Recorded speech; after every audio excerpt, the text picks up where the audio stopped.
What's going on? How you doing? Doing good? I don't know what the date is where you are or where your place is in history, but today's date here in Carolina is September 28th, 2022.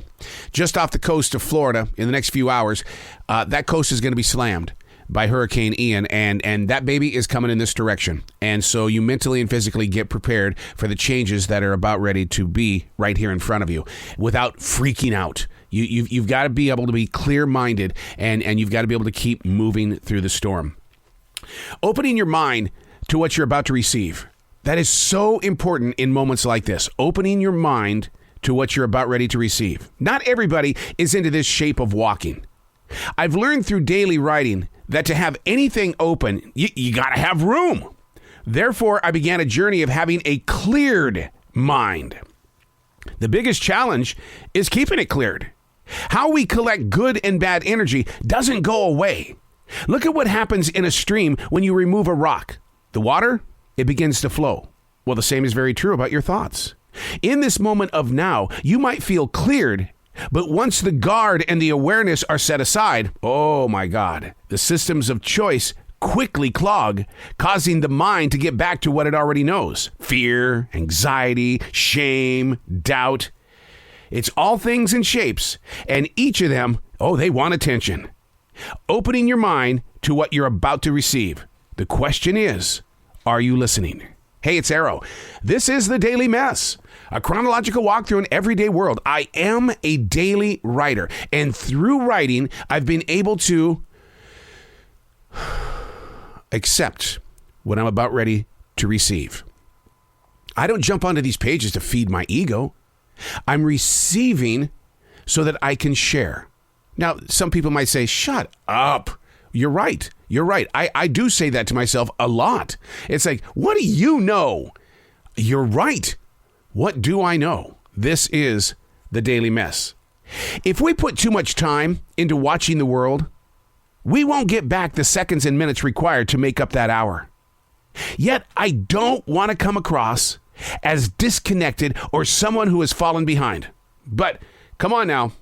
We're putting too much time into watching the world, putting our noses in other people's business. Then, when we need attention, well, you know what we get? We get that feeling of aloneness because our problems aren't big enough to garner the attention of others.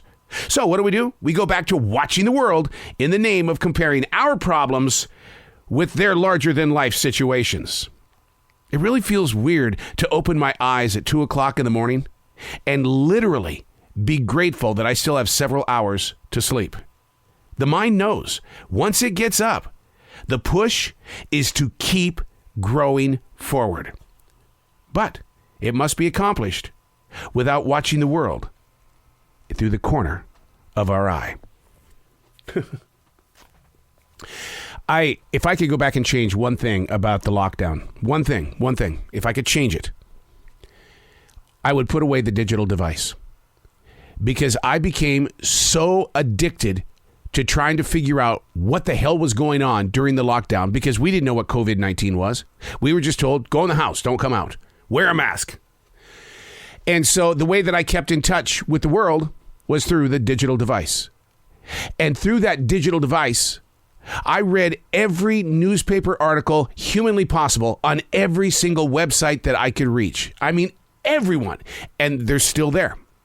So if I need to know what's going on with Hurricane Ian, where do I go? CNN, Fox, ABC, NBC. I mean, it just goes on and on and on. And I don't know what it is that I'm looking for. And so I throw that out to you. What is it that you're looking for? If we put too much time into watching the world, we won't get back the seconds and minutes required to make up the hour.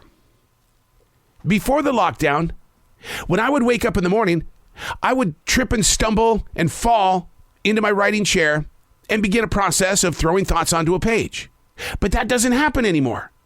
I got to see what happened in the world over the past few hours before I went to sleep at 11 or 12 o'clock and woke up at 5 or 6 o'clock. What went on in the world? I have to know. So what I did was I came up with an excuse. It reminds me of my father. First thing he would do every morning is he'd pick up the Billings Gazette and start reading the newspaper.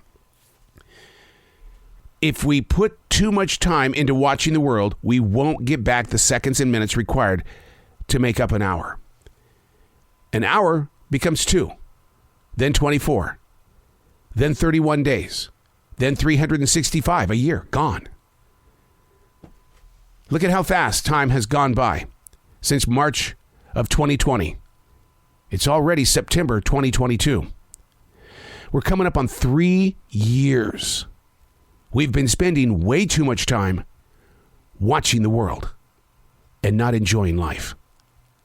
I'm Arrow, and that's the Daily Mess.